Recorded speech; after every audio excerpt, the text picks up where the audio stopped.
Good morning and welcome back. Now, as you would have seen from the last episode, we have now got the fenders in full primer, so we're now ready to rock and roll, getting these bad boys flat back, degreased, and then painted. So, after curing overnight, everything is now dry and ready to sand back. I cannot wait to get these done and dusted and off from moulding and get these on the market. You guys seem to be crying out for them, and I'm quite frankly so am I. I just want to get these done. Here we have one wing completely flatted back. Now yes, I know it is very patchy, but I use a high build primer on this, so I have plenty to fill in any little imperfections that may be in the paintwork. Sorry, in the panel itself I've got imperfections in there. I can sort them, they can be addressed. The paint that I'm going to be using is a 2-pack base paint, and anyone who's used 2-pack base paints before knows that it goes on pretty much everything. So the panel will be completely fine like this to just throw some paint on. As I said, this has only got to last a mold, so it's got to be a nice shiny surface for the mold, and then after that they can literally go in the bin if I want to. I'm not going to be using these again. I will keep them to one side, yeah, just for old time's sake, because these are the first molds I've ever had made of a product that I've produced. So let's set the camera up on the other side and I'll give you a run through on actually what I'm doing here. Okay, so for this process I will be using much water and some 400 sandpaper, nice and wet on the panel itself. The trick is to not let this get dry. If it gets dry, you're going to end up hearing the grittiness and you're going to end up putting marks in it and then taking off too much material. I'm not too fussed about taking off too much material at this point, to be honest, because of what this panel is meant to be. It's not meant to be a finished product, it's meant to be for a mold, so it's not too phased by this, to be honest. But keep it nice and light, plenty of water, and you'll hear the change.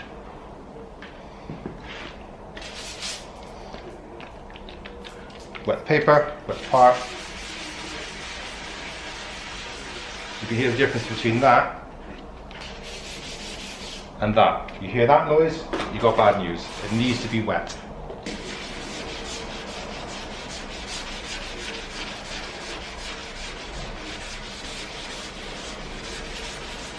Now this is a panel that's already had one layer of high build primer on it, so it's not going to be too much to flat back on this one.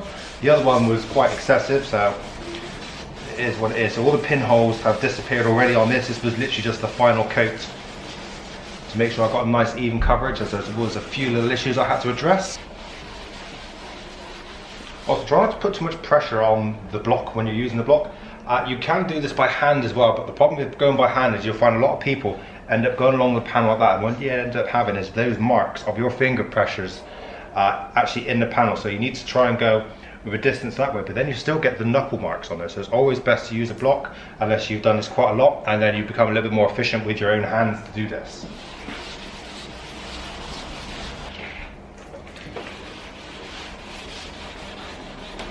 In case you're wondering, there's no such thing as too much water either. You can use as much water as you like. The only difference is how much mess it makes on your floor, and how much you decide to get all over your legs and everything else.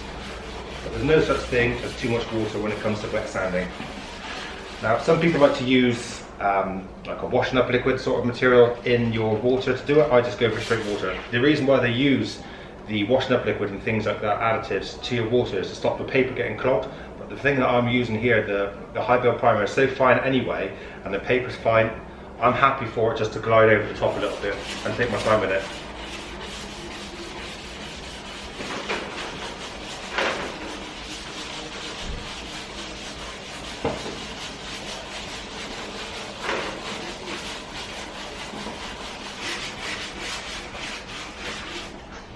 Sounds really harsh for the fact that this particular wing, as I said, it's already had a coat of primer. The coat that I put on this last was literally just a dusting, so it is very rough. It didn't go on wet at all.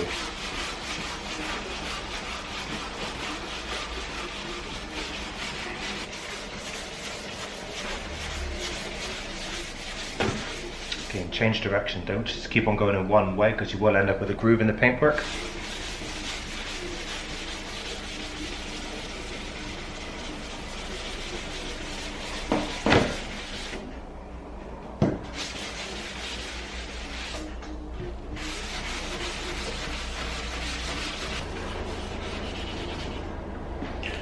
Okay, that I do believe is most of the block sanding now done. What I'm going to do is go over it by hand with the same pad, because it's nice and worn, nice and wet and get my edges. Make sure I take out any prep marks, any scratches, any dips.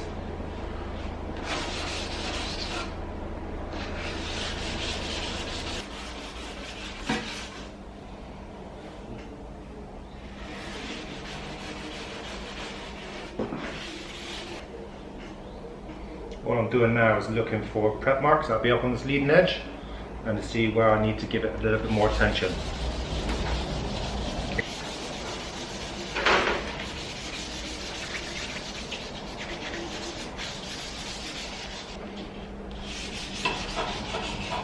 One thing I'm considering doing as well is leaving this back edge completely blocked off, so when you guys get this, you've then got the option to do whatever you like with the vent. I mean, on mine, I prefer to have this completely open all the way up. Some guys may decide to want to have like a little brace in between, so you can have 2 sections or maybe 3 or 4, however you want to do it. So I think I'm going to leave this one completely blank, so you can customize it to your own choice, your own preference.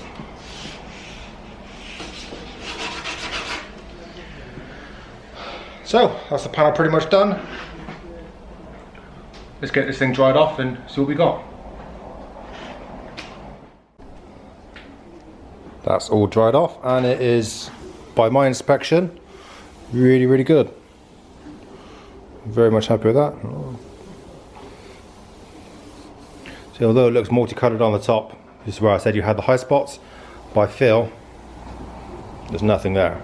It's perfect. I mean, you're talking like microns worth of difference in paint level, so. Perfect.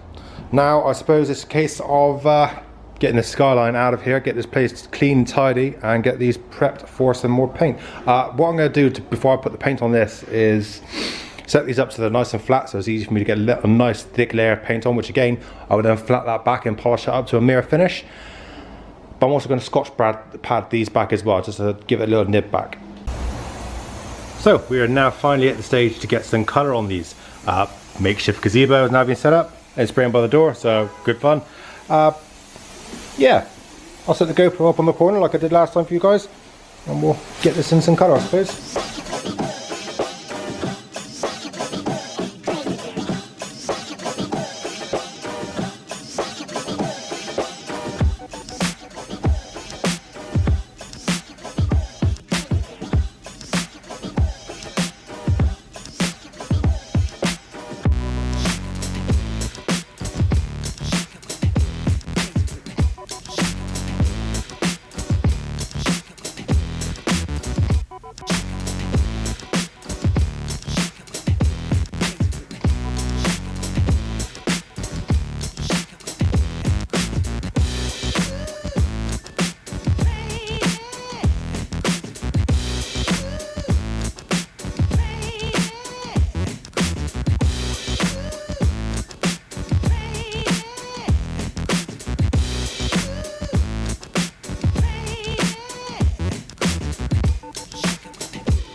That's that done. Let's go and have a look.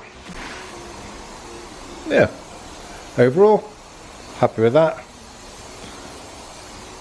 So it's going to be far from perfect. I mean, look at the conditions I'm painting in, but overall, nice glossy finish on that.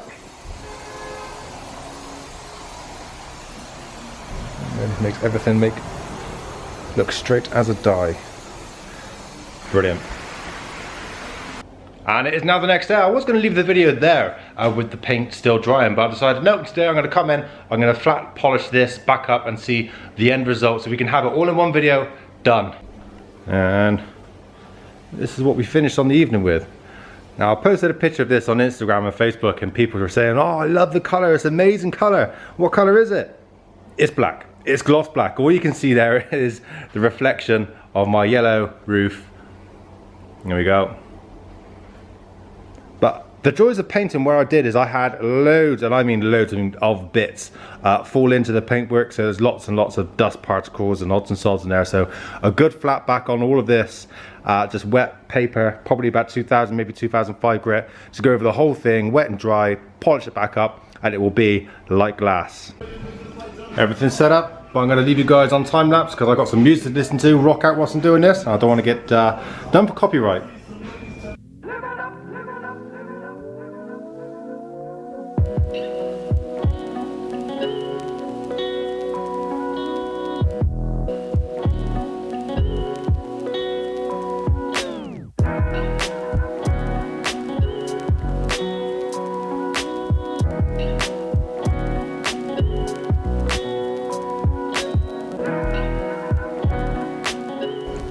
Now at the stage of no return, everything is nicely flattened back and everything is now dull.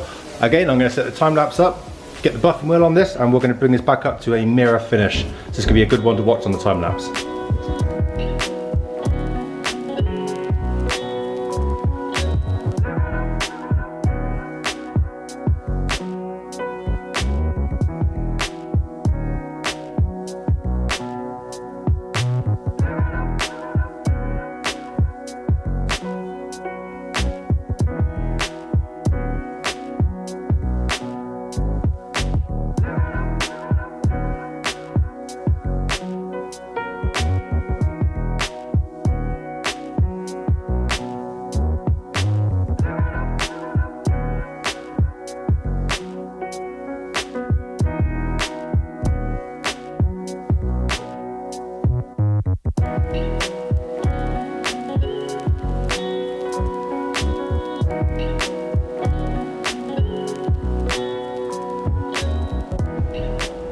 There we have it, back on the car. Absolutely gleaming. I am very, very happy with that. That's a good reflection. Brilliant. And here we have the other wing, flatted, polished, and absolutely stunning. I mean, come on, you can't not be happy with that. We've even chucked in the indicator and the little badge emblem just for effect so you can actually see what it's going to look like. Yeah, absolutely over the moon. And it is now on that note that I think we should end the video right there. Thank you very much for joining me. I'll see you again next time.